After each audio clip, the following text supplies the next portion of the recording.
Folks, let's start tonight with a video, first obtained by MSNBC. Former special counsel Jack Smith is now making his first public comments about his investigations into Donald Trump, speaking exclusively with MSNBC's Andrew Weissman in London.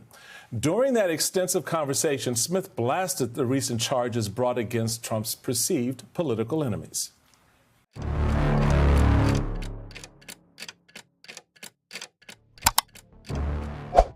Certaines décisions ne surprennent pas par leur contenu, mais par la manière dont elles sont rendues, rompant avec la prévisibilité que le système préserve habituellement.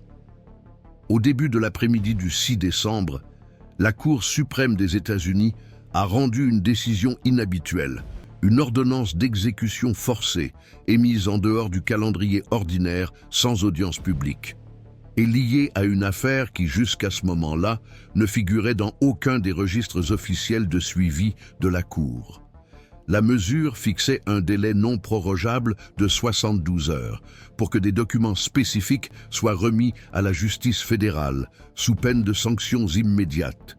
Bien que l'ordonnance n'ait pas été classée comme confidentielle dans son intégralité, la procédure qui l'a précédée s'est déroulée dans le plus grand secret pendant plus d'un an.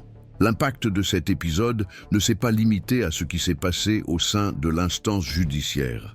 La nature du contenu exigé, associé au secret institutionnel qui a entouré le processus, a modifié les normes de prévisibilité qui structurent normalement les relations entre les pouvoirs publics, la défense juridique et la sphère politique.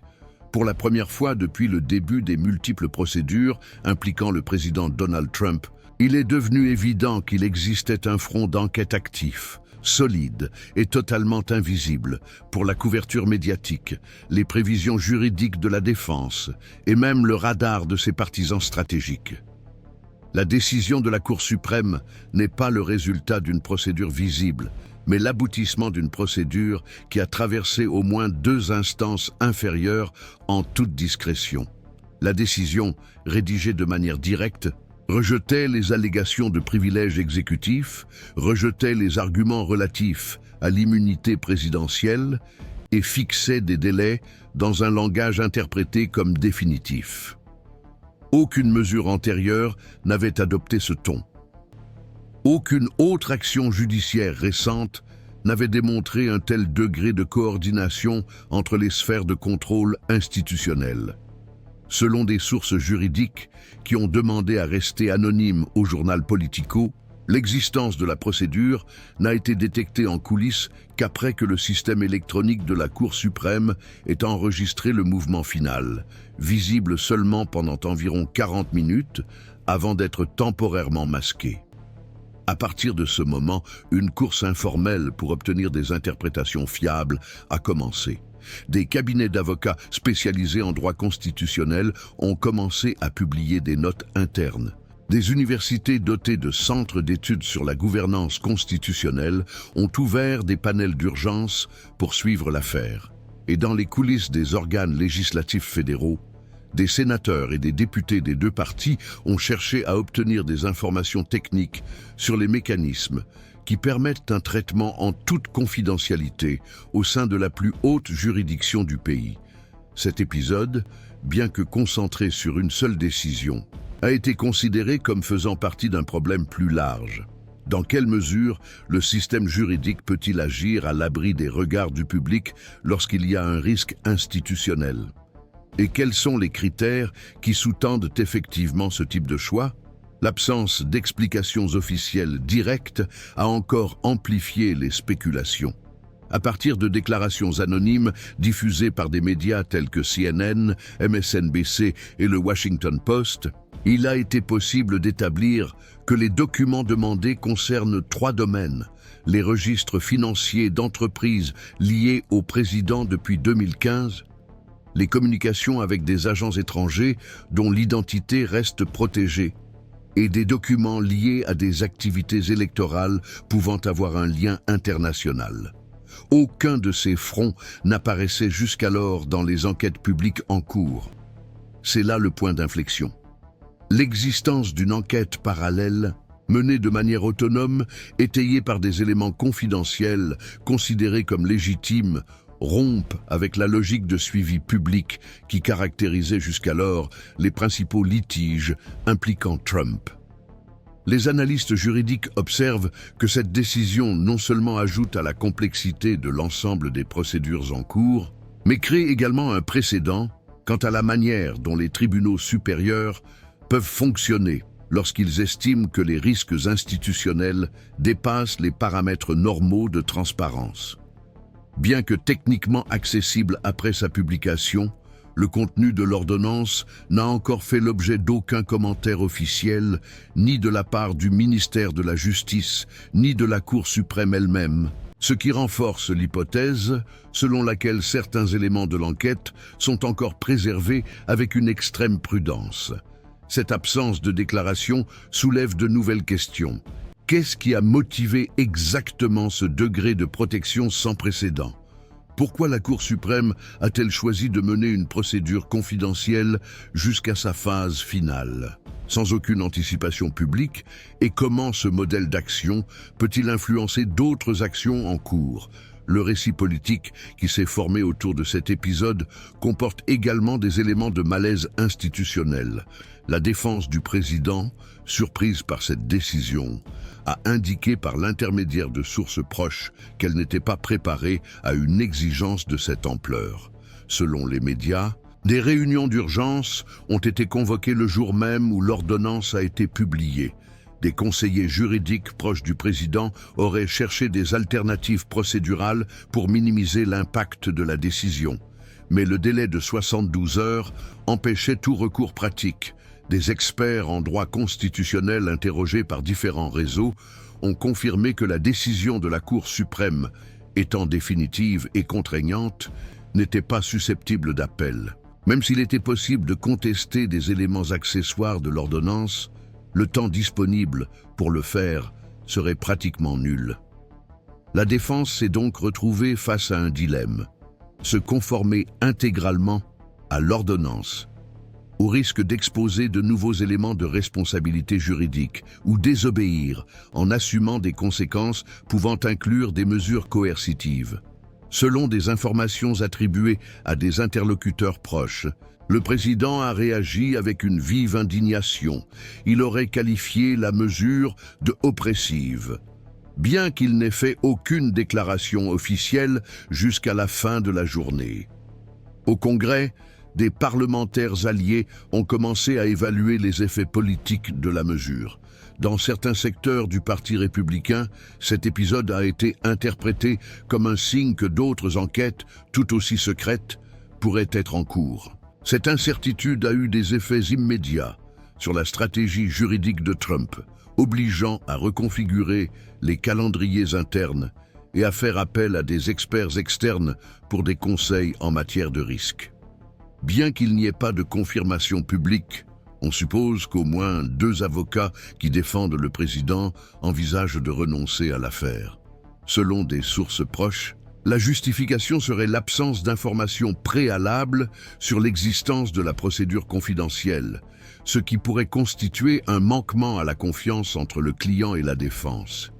Parallèlement, un autre avocat qui avait précédemment coopéré avec le ministère de la Justice aurait été convoqué pour clarifier des éléments liés aux documents exigés, ce qui indique que l'enquête s'appuie sur des témoignages internes capables de valider ou de contester le contenu à fournir. C'est précisément dans des épisodes comme celui-ci que l'importance d'un suivi attentif se confirme. En observant non seulement les événements visibles, mais aussi les mouvements qui se produisent en marge des projecteurs, nous pouvons mieux comprendre les orientations institutionnelles en jeu et les défis qui restent à relever dans le système démocratique américain.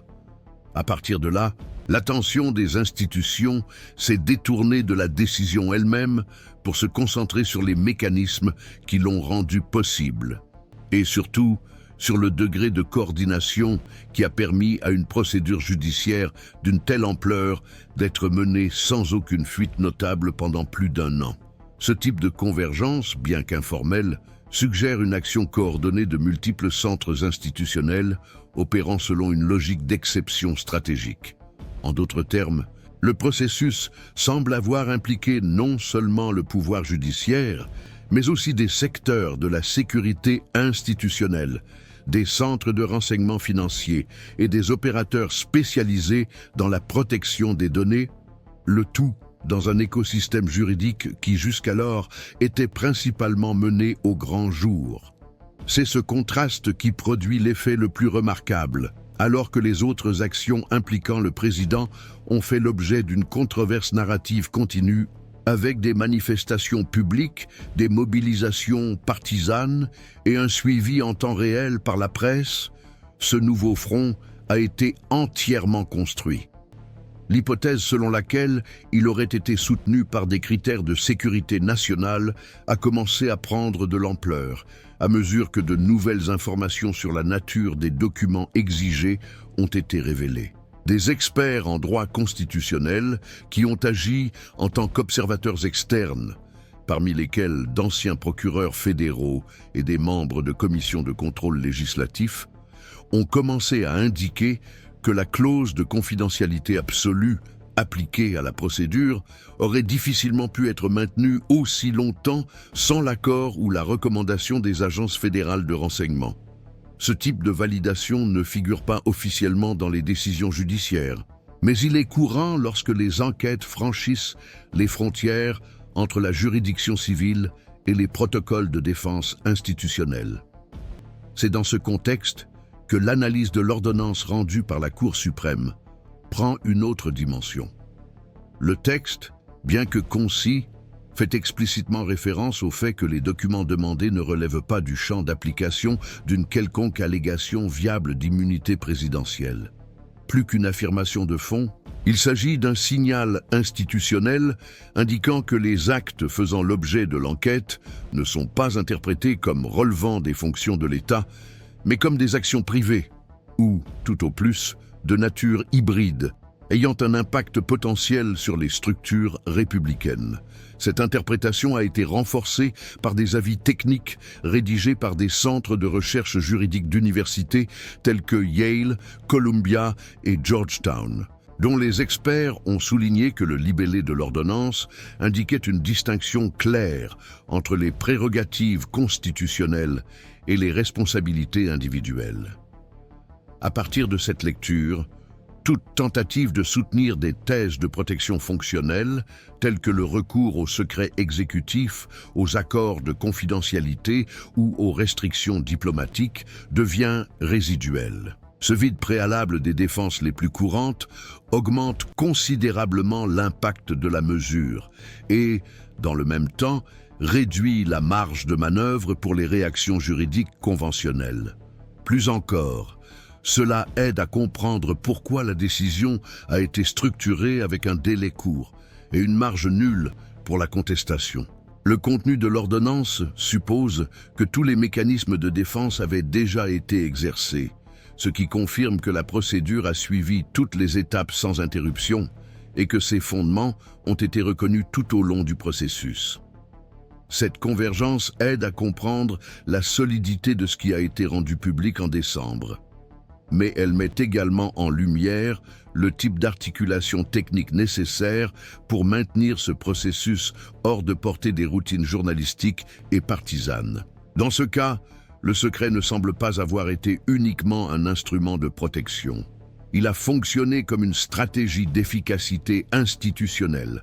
En limitant l'accès à l'information, il a empêché que le processus soit détourné par des pressions externes ou interprété comme faisant partie d'une offensive politique préfabriquée. La décision finale de la Cour suprême, qui apparaît déjà comme le point final de la procédure, empêche les récits révisionnistes de modifier les jalons de l'enquête. Cela modifie à lui seul le climat de controverse autour des autres actions. Jusqu'alors, la défense de Trump opérait selon un schéma narratif qui articulait toutes les procédures visibles comme faisant partie d'une grande offensive coordonnée, largement connue, et susceptible d'être contestée devant les tribunaux et dans l'opinion publique.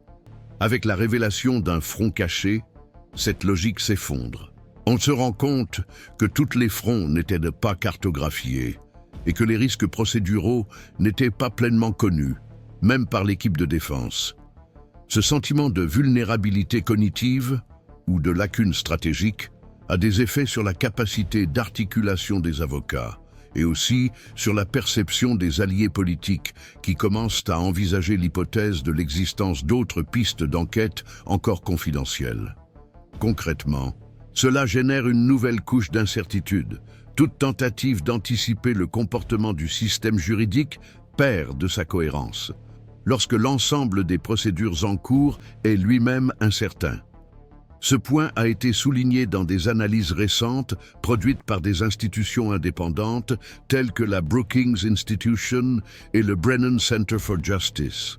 Dans des rapports publiés dans les semaines qui ont suivi la divulgation de la décision, les deux entités ont souligné que l'existence d'une procédure judiciaire confidentielle, qui s'étend sur plus d'un an, montre que les mécanismes internes de contention institutionnelle continuent de fonctionner avec un degré de sophistication et d'articulation qui contraste avec l'image de paralysie véhiculée par certains secteurs de l'opinion publique.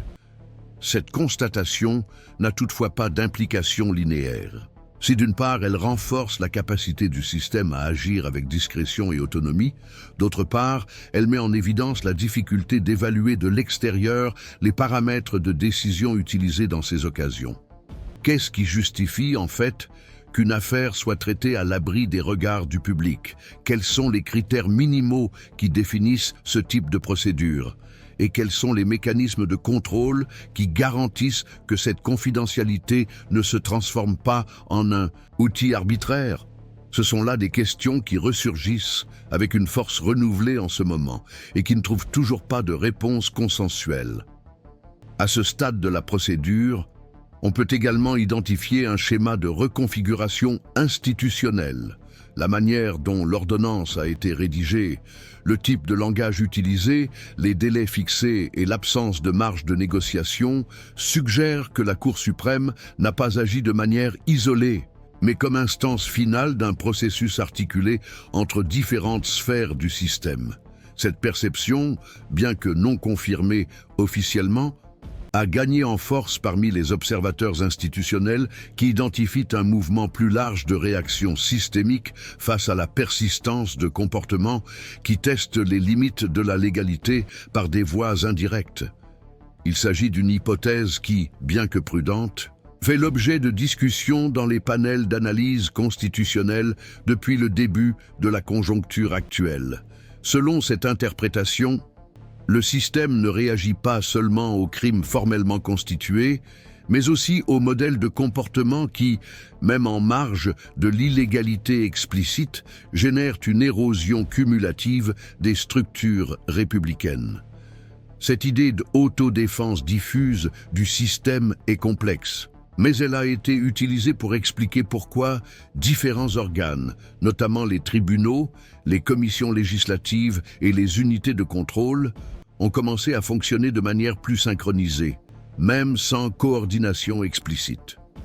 Le suivi continu de ces développements exige de prêter attention non seulement à ce qui est visible, mais aussi à ce qui se structure en coulisses. C'est pourquoi cette chaîne reste dédiée à offrir des analyses approfondies, contextualisées et engagées dans la compréhension des mouvements institutionnels qui façonnent les orientations de la politique américaine. Il existe différentes interprétations quant à ce que cet épisode révèle réellement au sein de l'ensemble des fronts judiciaires qui font aujourd'hui pression sur le président. Une première interprétation plus courante parmi les juristes spécialisés en droit public et en analyse institutionnelle soutient que la décision de la Cour suprême représente une sorte de tournant silencieux dans la manière dont le système gère désormais les tensions entre le pouvoir politique et les limites constitutionnelles. Pour ce groupe, l'aspect le plus significatif ne réside pas seulement dans la décision finale, mais dans le processus qui l'a précédé. Une procédure tenue secrète pendant plus de 12 mois. Et à l'issue de celle-ci, une ordonnance d'exécution immédiate. laissant peu de place à des reports ou à des stratégies défensives prolongées. Cet enchaînement est interprété comme un signe que le pouvoir judiciaire accepte de mobiliser des instruments exceptionnels, lorsqu'il perçoit des risques qui dépassent le cadre du litige juridique traditionnel et touchent au domaine de la préservation systémique. Selon cette interprétation, les documents demandés ne seraient pas traités comme des éléments liés uniquement à des controverses politiques ou administratives, mais comme des contenus potentiellement liés à des infractions de portée structurelle, impliquant des intérêts stratégiques de l'État ou des dimensions sensibles du fonctionnement institutionnel. Par conséquent, le secret ne serait pas un élément secondaire, ni un détail procédural, mais une partie intégrante du mécanisme lui-même. Le silence prolongé aurait fonctionné comme une retenue délibérée, destinée à empêcher les fuites, à minimiser les interférences externes, à réduire la manipulation publique du processus et à protéger l'intégrité de l'enquête jusqu'à ce qu'il soit possible d'imposer une étape finale d'exécution sans fragilité opérationnelle. Dans cette optique, le secret ne serait pas une exception tolérée par commodité, mais une réponse adaptée à la complexité et à l'impact potentiel de l'affaire. En revanche, certains juristes voient dans cette même architecture un point de tension institutionnelle qui ne peut être minimisé. Pour ces derniers, même si la motivation de l'enquête est légitime, la manière dont elle s'est déroulée crée une zone d'ombre en termes de contrôle et de transparence démocratique. La préoccupation centrale ne porte pas sur le contenu probable des documents, mais sur le précédent implicite, l'idée qu'une procédure à fort impact puisse se dérouler pendant plus de 12 mois sans aucun registre public accessible, sans mention institutionnelle vérifiable et sans mécanisme clair de contrôle externe, même s'il existe des raisons techniques de protéger les enquêtes sensibles, affirment ces critiques, lorsque le secret dure trop longtemps, il tend à éroder la prévisibilité juridique et à susciter des soupçons d'arbitraire. En ce sens, le préjudice potentiel n'est pas seulement juridique, mais aussi social. La confiance du public dans le système peut être affectée, non pas parce que la décision détermine, mais par la manière dont cette décision a été prise, loin du regard du public. Ce différent interprétatif met en évidence un dilemme réel qui traverse le système américain à l'heure actuelle. D'une part, il y a le défi de traiter avec des personnalités publiques qui, même si elles ont été formellement démises de leurs fonctions, continuent d'exercer une influence concrète sur les partis, les réseaux de soutien, les circuits narratifs et de larges segments de l'opinion publique. D'autre part, il y a la nécessité de préserver les fondements de la légalité et de la confiance, qui soutiennent la légitimité institutionnelle. Pour beaucoup, cette affaire résume cette tension de manière presque didactique. Elle révèle un geste institutionnel sévère, mais montre en même temps que ce geste ne s'est concrétisé qu'après un parcours invisible, connu de la société seulement lorsque la phase décisive était déjà en cours. L'ordre de remise obligatoire des documents, assorti d'une menace expresse de sanctions immédiates en cas de non-respect, est interprété par certains observateurs comme un signe que les institutions concernées ne considèrent pas cet épisode comme un simple chapitre supplémentaire du litige. Le langage d'urgence et la faible tolérance à la résistance indiquent une perception de gravité. Pour certains analystes, cela suggère que le système tente de réaffirmer des limites qui ont été testées à plusieurs reprises, comme si l'affaire servait de ligne de démarcation entre ce qui est acceptable dans le cadre du pacte constitutionnel et ce qui commence à être considéré comme intolérable. Néanmoins, cette interprétation ne fait pas l'unanimité. Une partie du débat politique observe avec prudence la manière dont la réponse a émergé, tardivement, après épuisement des voies formelles et dans le cadre d'une procédure maintenue hors de la portée du public jusqu'à sa phase finale. Pour ces analystes, ce retard institutionnel a des effets pratiques importants, en permettant au président d'organiser sa défense narrative, de consolider son soutien politique et d'amplifier la perception d'une persécution institutionnelle. Le système aurait augmenté le coût de la légitimation publique de la mesure, même si celle-ci est techniquement solide. Ainsi, le litige n'est plus seulement procédural, mais devient également symbolique. L'impact de la décision ne se limite pas au tribunal, il se projette sur l'environnement politique et communicationnel, où chaque geste institutionnel est réinterprété comme une arme, une réaction ou une preuve de conflit. Cela crée un problème supplémentaire pour le système lui-même. Imposer des limites peut être nécessaire, mais imposer des limites sans prévisibilité publique peut alimenter le sentiment d'une exception permanente. La discussion se concentre alors sur l'élasticité du régime démocratique. Dans quelle mesure le système peut-il répondre à des comportements qui testent continuellement ses limites, sans compromettre la crédibilité du mécanisme de contrôle? Et comment traiter les agents qui opèrent simultanément dans le cadre de la légalité formelle et en marge de l'esprit de la norme, utilisant les garanties démocratiques comme bouclier pour des pratiques qui mettent sous pression l'arrangement institutionnel lui-même? Jusqu'à présent, il n'y a pas de convergence. La pluralité des interprétations entre constitutionnalistes, parlementaires et membres du système judiciaire montre que le débat reste ouvert et que les prochains développements ne seront pas définis uniquement par des arguments techniques, mais aussi par la controverse dans l'arène publique, où la confiance et la légitimité sont continuellement négociées. Au cœur de l'épisode, il n'y a donc pas seulement l'exigence de documents, il y a aussi la signification institutionnelle de ces documents. Ce qu'ils peuvent représenter en termes de responsabilité publique, de limite du pouvoir et de capacité d'autorégulation du système face à des scénarios exceptionnels.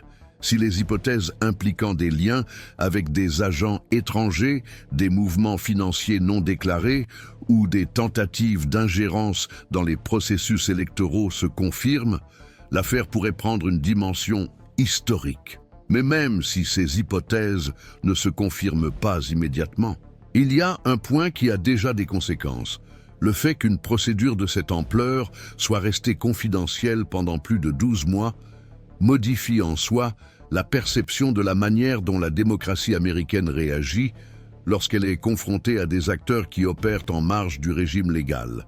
La question qui reste en suspens est de savoir si cette réponse sera durable et si elle suffira à redessiner des limites opérationnelles avec une réelle continuité.